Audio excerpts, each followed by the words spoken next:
દ્વારા કલેક્ટર કચેરી ભુજ ખાતે આવેદનપત્ર આપવામાં આવ્યું। કચ્છ જિલ્લામાં દિવસે ને દિવસે દારૂ તેમજ ડ્રગ્સનું ગેરકાયદેસર વેચાણ, સપ્લાય અને રેકેટિંગ મોટા પાયે ચાલી રહ્યું છે। દર અઠવાડિયે કરોડો રૂપિયાનો નશો પકડાય છે, જે સ્પષ્ટ દર્શાવે છે કે આ સમગ્ર કૃત્ય કોઈને કોઈ ભ્રષ્ટ અધિકારી, રાજકીય આશ્રય અથવા વહીવટી નિષ્ક્રિયતા વગર શક્ય જ નથી। તાજેતરમાં સામાજિક કાર્યકર અને વડગામ ધારાસભ્ય જિગ્નેશ મેવાણી દ્વારા નશામુક્ત અભિયાન અંતર્ગત જનતા સાથે મળી અડ્ડાઓ સામે જનતા રેડ ચલાવવામાં આવી। ભ્રષ્ટ અધિકારીઓ વિશે ઉઠાવેલા પ્રશ્નને રાજકીય આશ્રય હેઠળ વાળવાનો પ્રયાસ કરવામાં આવ્યો અને સાચા મુદ્દાને બદલે વિમુખ દિશામાં દબાણ સર્જવામાં આવ્યું। સરકારી સૂચના હેઠળ પોલીસ પરિવારોની રેલી કાઢવી અને મેવાણી હાય હાય જેવા નારા લગાડવા નશામુક્ત અભિયાનને બદનામ કરવાનું અને ભ્રષ્ટાચારને ઢાંકવાનો સીધો પ્રયાસ જણાઈ આવે છે। કચ્છની પ્રજા આજે એક પ્રશ્ન પૂછે છે કે નશો વેચનાર સામે રેલી કેમ નહીં અને નશો બંધ કરાવવા માંગનાર સામે જ વિરોધ કેમ? એથી રાષ્ટ્રીય દલિત અધિકાર મંચ દ્વારા કેટલાક સ્પષ્ટ, તાત્કાલિક અને ન્યાયસંગત માંગણીઓ સાથે રજૂઆત કરવામાં આવી હતી અને કચ્છ કલેક્ટરને આવેદનપત્ર પાઠવવામાં આવ્યું હતું, જેમાં જણાવ્યું કે કચ્છ જિલ્લામાં દારૂ, ડ્રગ્સના રેકેટ પર તાત્કાલિક વિશેષ ઓપરેશન કરવામાં આવે, આ ગેરકાયદેસર પ્રવૃત્તિમાં સંકળાયેલ ભ્રષ્ટ અધિકારી, પોલીસ કર્મચારી અને રાજકીય તત્વ સામે નિષ્પક્ષ તપાસ શરૂ કરવામાં આવે, નશામુક્ત અભિયાનને રાજકીય દબાણ, બદનામી અથવા ખોટી વ્યાખ્યાઓ દ્વારા અટકાવવાનો પ્રયત્ન બંધ કરવામાં આવે અને કચ્છને નશામુક્ત બનાવવા ખાસ જિલ્લા ટાસ્ક ફોર્સની રચના કરવામાં આવે, તેની કામગીરી જાહેર રિપોર્ટિંગ નિયમિત થઈ રહે। જો આ મુદ્દા પર તાત્કાલિક અને અસરકારક કાર્યવાહી કરવામાં નહીં આવે તો રાષ્ટ્રીય દલિત અધિકાર મંચ કચ્છ અને કચ્છના જાગૃત નાગરિકો કાયદેસર અને અહિંસક રીતસરના જનતા રેડ, લોકશાહી વિરોધ કાર્યક્રમ અને નશા વિરોધી અભિયાનને વધુ તીવ્ર બનાવશે તેવી ચીમકી સાથે આ આવેદનપત્ર પાઠવવામાં આવ્યું હતું, જેમાં રાષ્ટ્રીય દલિત અધિકાર મંચના પ્રમુખ હિતેશ મહેશ્વરી સહિત કાર્યકર્તાઓ જોડાયા હતા। દારૂના વેપલા બંધ કરો, બંધ કરો, બંધ કરો। ડ્રગ્સ અને દારૂના વેપલા બંધ કરો, બંધ કરો। ડ્રગ્સ અને દારૂના હાટડા બંધ કરો, બંધ કરો। દારૂની દુકાનો બંધ કરો, બંધ કરો। દારૂની દુકાનો બંધ કરો, બંધ કરો। ડ્રગ્સનો વેપાર બંધ કરો, બંધ કરો। ડ્રગ્સનો વેપાર બંધ કરો, બંધ કરો। શરમ કરો ભાઈ, શરમ કરો।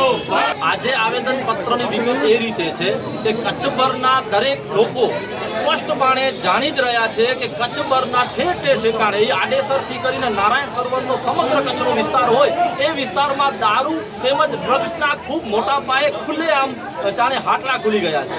પાણી મળવું મુશ્કેલ બની શકે પણ દારૂ ઘર બેઠા ડિલિવરી મળે છે એવી સ્થિતિ કચ્છભરની સર્જાઈ છે, તેમજ ગુજરાતમાં આ સ્થિતિ સર્જાઈ છે। તેના પગલે આ નશામુક્ત ગુજરાતના એક સ્વપ્નદ્રષ્ટા તરીકે માનનીય એક ધારાસભ્ય વડગામના જિગ્નેશ મેવાણી જ્યારે આના મુદ્દે થરાદના એક વિસ્તારમાં જઈ અને એક જનતા રેડ કરે છે અને જનતા રેડના પગલે ચોક્કસ એક સ્કૂલની બહાર જો દારૂ અને ડ્રગ્સનો વેચાણ થતો હોય તો ત્યાં એમનો ગુસ્સો જાહેર જતો, કારણ કે ત્યાંના અધિકારીઓ ભ્રષ્ટ હશે। ત્યારે જ એમણે જિગ્નેશભાઈએ તેમને ચોક્કસ આક્રોશમાં જણાવ્યું કે અગર તમે એ બાબતે જો કામ નહીં કરો તો પટ્ટા ઉતરી જશે। તો પટ્ટા ઉતારવાની વાત ભ્રષ્ટ અધિકારીઓની છે, ના કે ગુજરાત પોલીસના કોઈ ઈમાનદાર કે સારા પોલીસ કર્મીની। ચોક્કસ ગુજરાતમાં સારા પોલીસ કર્મીઓ છે, કોન્સ્ટેબલ છે, એએસઆઈ, પીઆઈ, પીએસઆઈ, એસપી સુધા છે, એમને ક્યારે કોઈ એવી પટ્ટા ઉતારવાની વાત નથી થઈ। વાત છે ભ્રષ્ટ અધિકારીઓની અને હું ચોક્કસ આપના માધ્યમથી જણાવું છું કે જે ભ્રષ્ટ અધિકારીઓ છે, હપ્તા લે છે અને બુટલેગરો સાથે મળી અને આ જે કૂટણખાનાઓ ચલાવી રહ્યા છે એમના પટ્ટા તો ચોક્કસ ઉતરશે જો એ આવા કૃત્ય સાથે સંકળાશે, કારણ કે આજે કચ્છ ગુજરાતનો યુવાધન હોમાઈ રહ્યો છે, આજે ખાડે પડ્યો છે। એ આજે દિવસે ને દિવસે સમાજની પરિસ્થિતિ દૂષણના ભાગરૂપે ખૂબ ખરાબ થઈ રહી છે અને આજે કચ્છની આપણે પરિસ્થિતિ કેટલી હદે ગંભીર છે। પહેલા જોવા મળતું કે ગાડીઓથી, ટ્રકોથી દારૂ અહીંયા કચ્છમાં આવતું હતું, પણ હવે આપણે જોઈ રહ્યા છીએ કે કન્ટેનરથી દારૂ આવે છે। આજના જ પેપરમાં 2400 કરોડ ડ્રગ્સ અને દારૂનો જે પકડાયું છે, પણ આજે આપણે જોઈએ તો નાનો એક બુટલેગર પકડીને બેસાડી દેવામાં આવે છે, પણ મુખ્ય સૂત્રધારોનો શું, હપ્તા લેતા અધિકારીઓનો શું, ઉપર સુધી જે કટકી ઉપર સુધી જાય છે એનું શું? એટલે આ એક કાળો કારોબાર જે લોકોનો જીવ લઈ રહ્યો છે અને એમને એક મોતની ખાઈમાં જે હોમી રહ્યું છે એનો નેટવર્ક ગુજરાતના શીર્ષ નેતૃત્વ હોય ત્યાં સુધી ચાલી રહ્યું છે. અને આટલેથી ચોક્કસ માનનીય ગૃહમંત્રીને પણ અમે જણાવશું કે સાહેબ તમે થોડા દિવસ પહેલા કીધું હતું કે કોઈ પણ જગ્યાએ ક્યાં ખોટું થાય તો અમને જણાવજો. તો જિગ્નેશભાઈએ તો તમને નામ ધામ અને વ્યક્તિ સાથે અને નંબર સાથે જણાવ્યું. તો સાહેબ તમને એમને એપ્રિશિએટ કરવા જોઈએ, જનપ્રતિનિધિને એપ્રિશિએટ કરવા જોઈએ કે એણે ચોક્કસ પ્રજાના હિતની વાત કરી છે. પણ આ ઠેકાણે તમે એમના વિરોધ પ્રદર્શન કર્યા, રેલીઓ યોજી, એ ચોક્કસ ખોટી રીતે છે. અને પોલીસ પરિવારને પણ અમે કહીએ છીએ પોલીસ માટે અમને માન અને સન્માન છે, ભ્રષ્ટ અધિકારીઓ માટે અમને માન સન્માન નથી. એટલે અમે ચોક્કસ એટલું કહીએ છીએ કે આપ પણ કોઈ સરકારના ઈશારે એમના હાથા ન બનજો.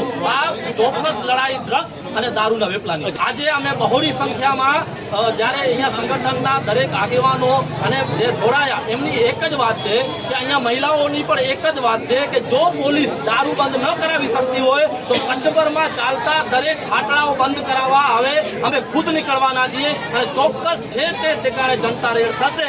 અને અમે ચોક્કસ કહીએ છીએ કે જે પણ પોલીસ સ્ટેશનના પીઆઈ ઇન્ચાર્જ થાણાના જે પણ હોય, બીટ જમાદાર હોય, તમે તમારી એક માન સન્માન જાળવી અને અત્યારથી જે દારૂના વેપલાઓ અને જે હાટલાઓ ચાલી રહ્યા છે એ બંધ કરાવજો. અન્યથા ટૂંક જ સમયમાં દરેક તાલુકાની અંદર ચોક્કસપણે જનતા રેડ થશે, જે અહીંયાથી અમે જણાવ્યું. મુદ્દો એ છે કે હાલમાં થોડા દિવસ અગાઉ થરાદ વિસ્તારમાં જ્યારે કોંગ્રેસ પક્ષના માન્ય ધારાસભ્ય શ્રી જિગ્નેશભાઈ મેવાણીએ ત્યાં રેલીમાં હતા અને ત્યાંની મહિલાઓ એમને કહ્યું કે અહીંયા ડ્રગ્સ વેચાય છે સ્કૂલની બાજુમાં, 100 મીટર બાજુમાં જ. તો જિગ્નેશભાઈએ એસપી, ડીવાયએસપી અને અન્ય અધિકારીઓની હાજરીમાં કીધું કે આવું બધું ચાલે છે, બંધ કરાવો. જો ભ્રષ્ટાચાર થતું હશે ને આ બંધ નહીં થાય તો તમારા પટ્ટા ઉતરી જશે. તો એવી વાત કરી હતી. ક્યારે પણ એમ નથી કીધું કે સમગ્ર ગુજરાત પોલીસ, કારણ કે ગુજરાત પોલીસની અંદર ઘણા બધા ઈમાનદાર અધિકારીઓ છે, એમના માટે એમને માન વ્યક્ત કર્યું છું. અને અમને પણ માન છે, એમને પણ માન છે. સમગ્ર ગુજરાત કોંગ્રેસ પાર્ટીને અને સમગ્ર ગુજરાતની પ્રજાને માન છે જ્યારે સારા અધિકારીઓ છે. પરંતુ અમુક જ્યારે આપણા ભારતીય જનતા પાર્ટીના ઇશારે જ્યારે અહીંયા કાલે ત્રીજો દિવસ ભુજમાં પોલીસ દ્વારા આવેદનપત્ર આપવામાં આવ્યું એમના પરિવાર દ્વારા, એ ખરેખર દુઃખદ છે. કારણ કે જિગ્નેશભાઈએ વાત કરી છે અમુક જે ભ્રષ્ટાચારી અધિકારીઓ છે એના પટ્ટા ઉતરી જશે.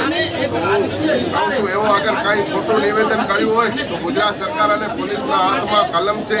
શું કામ જિગ્નેશભાઈ વિરુદ્ધ તમે એફઆઈઆર દાખલ નથી કરતા? કારણ કે અસંવિધાન રીતે કાંઈ બોલ્યા નથી તો એફઆઈઆર શેની દાખલ કરશો?